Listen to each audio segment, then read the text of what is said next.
உங்களுக்கு கை கால் வலியா? நீங்கள் 45 வயசை தாண்டினவங்களா? இல்லை சின்ன வயசுலேயே உங்களுக்கு கை கால் வலி அதிகமாக இருக்கா? குழந்தைங்களுக்கு சரியான வளர்ச்சி இல்லையா?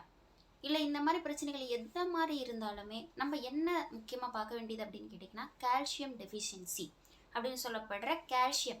கால்சியம் அப்படின்னா என்ன? ஒரு முக்கியமான ஒரு நியூட்ரியன், ஒரு மனித உடம்புக்கு தேவைப்படக்கூடிய ஒரு முக்கியமான ஒரு பொருள் அப்படின்னு சொல்லலாம். இது நம்ம உடம்புக்கு போதுமான அளவு கிடைக்காதப்ப நம்ம எலும்பு மட்டும்தான் பாதிக்கப்படுதா அப்படின்னு கேட்டிங்கன்னா கண்டிப்பாக கிடையாது. இது பலவிதமான விஷயங்களை நம்ம உடம்புலோட ஸ்ட்ரக்சரையே நம்மளுக்கு மாற்றி அமைக்கக்கூடிய அளவுக்கு ஒரு பெரிய பாதிப்பை ஏற்படுத்துது. அப்படிப்பட்ட பாதிப்புகள் என்ன? எந்த மாதிரி உணவுகளில் கால்சியம் அதிகமாக இருக்குது, அதை எடுத்தால் நம்மளுக்கு சரி ஆயிருமா? இல்லை நம்ம நான்வெஜ்ஜாக இருக்கவங்க வெஜ்ஜாக இருக்கவங்க எப்படி கால்சியத்தை ஈக்குவலாக ஈக்குவலைஸ் பண்ணி எடுத்துக்கலாம் அப்படின்றத கம்ப்ளீட்டாக இந்த வீடியோவில் நம்ம உங்களுக்கு சொல்கிறேன். பெரியவங்கலேருந்து சின்னவங்க வரைக்கும் குழந்தைங்க எல்லாருக்குமே இந்த வீடியோ ரொம்ப ரொம்ப இம்பார்ட்டண்ட்டு. நீங்கள் ஒரு பேரண்ட்டாக இருக்கீங்க, இல்லை ஒரு பசங்களாக இருக்கீங்க, இல்லை ரொம்ப அடல்ட்லாம் இருக்கீங்க, காலேஜ் ஸ்டூடெண்ட்ஸு யாராக இருந்தாலுமே நீங்கள் ஏதோ ஒரு பிரச்சனையில் கஷ்டப்பட்டுட்டு இருக்கீங்க அப்படின்னா அப்போ உங்களுக்கு தேவைப்படக்கூடிய ஒரு இன்ஃபர்மேஷன் இந்த வீடியோவிலேருந்து கண்டிப்பாக கிடைக்கலாம். வாங்க இப்போ வீடியோக்குள்ளே போகலாம்.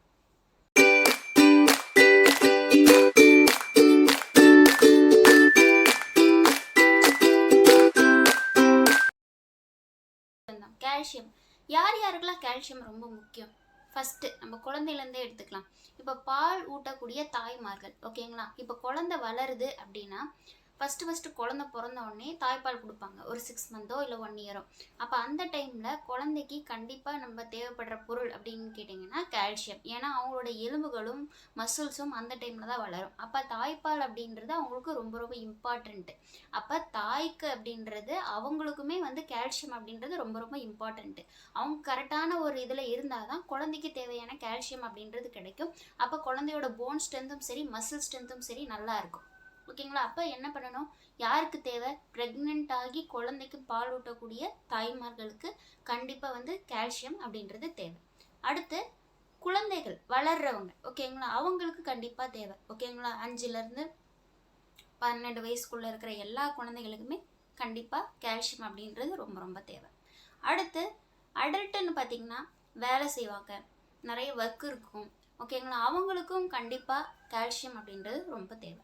அதே மாதிரி ஏஜ் ஆனவங்கன்னு பார்த்தீங்கன்னா அவங்களுக்கு அந்த டைமில் அவங்களோட உடம்புல எல்லா விதமான ஹார்மோன்ஸும் கம்மியாகும், ஸ்ட்ரென்த்தும் கம்மியாகும். ரீசன் என்னன்னு பார்த்தீங்கன்னா போதுமான கால்சியம் அப்சார்ப்ஷன் அவங்களுக்கு கிடைக்காது. ஓகேங்களா? இந்த ரீசன்ஸ்னால தான் நம்மளுக்கு மோஸ்ட்லி கால்சியம் அந்தந்த ஏஜ் குரூப்புக்கு தேவை அப்படின்றது நம்ம சொல்கிறோம். ஓகே, இப்போ கால்சியம் நம்மளுக்கு குறைவாக இருந்தால் என்ன பிரச்சனைகள் வரும்? நீங்கள் எடுத்துக்கிட்டிங்கன்னா நம்ம உடம்புல 99% ஆஃப் போன்ஸ் எதனால் ஆனது அப்படின்னு கேட்டிங்கன்னா கால்சியம். நம்மளோட பல்லாகட்டும், நகமாகட்டும், எல்லாமே. அப்போ நம்மளுக்கு சரியான கால்சியம் அப்படி கிடைக்கல அப்படின்னும் போது நம்மளோட உடம்பு ஸ்ட்ரக்சரே நம்மளுக்கு ஒரு ஸ்கின்னியாக இருப்பாங்க. எந்த ஒரு விதமான வேலையோ சுறுசுறுப்பாக செய்ய முடியாது அவங்களால.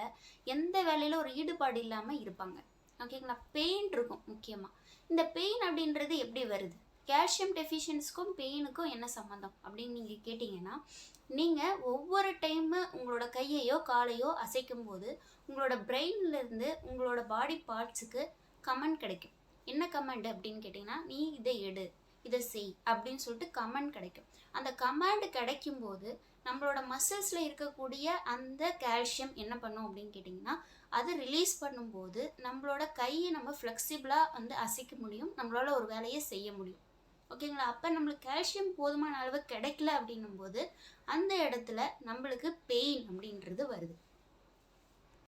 அடுத்து பார்த்தீங்கன்னா நம்மளோட மசில்ஸுக்கே கரெக்டான கால்சியம் கிடைக்கல அப்படின்னும் போது மசில் ஸ்ட்ரென்த் அப்படின்றதும் ஒரு வேலையை நம்ம சுறுசுறுப்பாக செய்ய முடியும் அப்படின்றதும் அந்த இடத்துல முடியாமல் போகுது.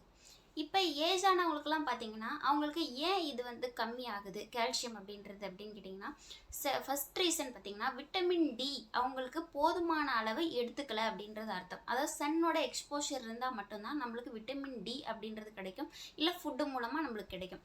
ஆனால் அவங்க ரெண்டுத்தையுமே அவாய்ட் பண்ணும்போது ஏஜ் ஆக ஆக அவங்களுக்கு கால்சியம் அப்சார்ப்ஷன் அப்படின்றது குறைவாக போகுது. ஓகேங்களா? அப்போ அவங்களால எந்த ஒரு வேலையுமே கரெக்டாக வந்து செய்ய முடியாது. அதனால தான் ஏஜ் ஆனோடனே அவங்களோட அந்த ஸ்ட்ரென்த்துங்கிறதும் ஒரு எனர்ஜெட்டிக் அப்படின்றதும் வந்து குறையிறதுக்கு ரீசன் பார்த்திங்கன்னா இதுதான்.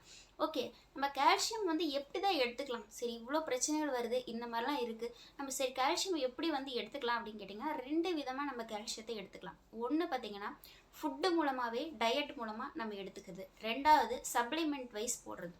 ஓகேங்களா? இப்போ ஃபுட்டு மூலமாக நம்ம எடுத்துக்கிறோம் அப்படின்னா நம்மளுக்கு எல்லாருக்கும் தெரிஞ்ச ஒரே ஒரு பொருள்னு பார்த்திங்கன்னா மோஸ்ட்லி என்னது? பால். ஓகேங்களா? பாலை தவிர வேறு என்னென்னத்துலலாம் நம்மளுக்கு அதிகப்படியான கால்சியம் இருக்குது அப்படின்னு கேட்டிங்கன்னா க்ரீன் லீஃபி வெஜிடபிள்ஸ் அப்படின்னு சொல்லப்படுற கீரை வகைகள் அதிகப்படியாக எடுத்துக்கிறது. ஓகேங்களா? கீரை வகைகள் எல்லாமே நீங்கள் அதிகமாக சாப்பிட்லாம். அடுத்து முட்டை. ஓகேங்களா? அடுத்து வந்து நம்மளுக்கு மீன் வகைகள் எல்லாமே. ஓகேங்களா? மோஸ்ட்லி வந்து நண்டு சொல்லலாம், இறால் சொல்லலாம், இல்லை ஃபிஷ்ஷு, நீங்கள் எந்த ஃபிஷ்ஷை சாப்பிட்றதா இருந்தாலும் அதில் கால்சியம் அப்படின்றது அதிகப்படியாக இருக்குது. அடுத்து பார்த்திங்கன்னா ஆல்மண்ட் அப்படின்னா பாதாம். ஓகேங்களா?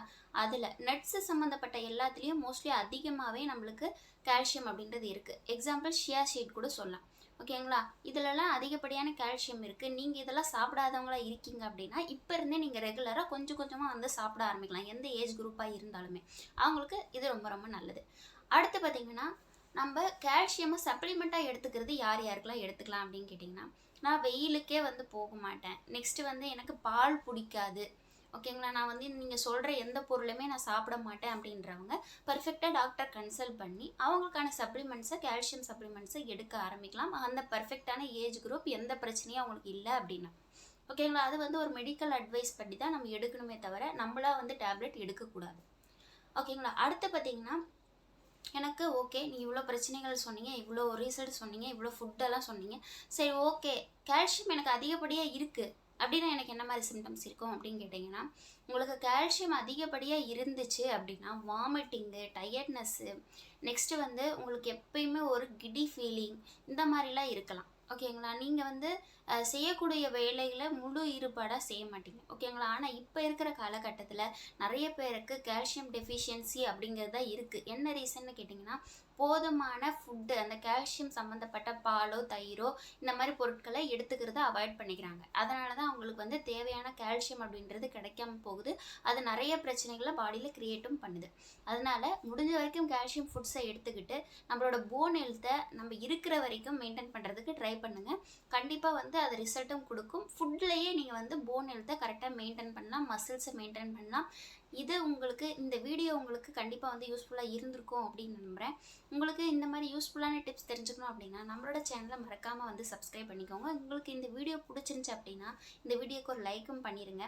உங்களுக்கு எதனா வந்து இந்த வீடியோவில் வந்து நான் சேஞ்ச் பண்ணால் கொஞ்சம் நல்லா இருக்கும் அப்படின்ற மாதிரி உங்களுக்கு தோணுச்சு அப்படின்னா அதையும் மறக்காமல் கீழே கமெண்ட் பண்ணுங்கள். நான் கண்டிப்பாக மாற்றிக்க ட்ரை பண்ணுறேன். ஏன்னா நம்ம எல்லாமே கற்றுக்கிறது தானே, எல்லாத்தையும் கற்றுக்கிட்டு தானே பண்ண முடியும். நம்ம ஒரு சில விஷயம் பண்ணும்போது தெரிஞ்சவங்க எதனா ஒன்று சொன்னால் கண்டிப்பாக அதை அக்செப்ட் பண்ணிக்கிறது தான்.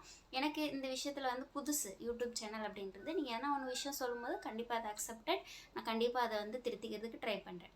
ஓகே, இன்னொரு வீடியோவில் இன்னொரு சூப்பரான ஒரு கண்டென்ட்டோட உங்களை திருப்பி வந்து நான் பார்க்குறேன். அது வரைக்கும் டாக்டர் கலைச்செல்வி. Bye bye.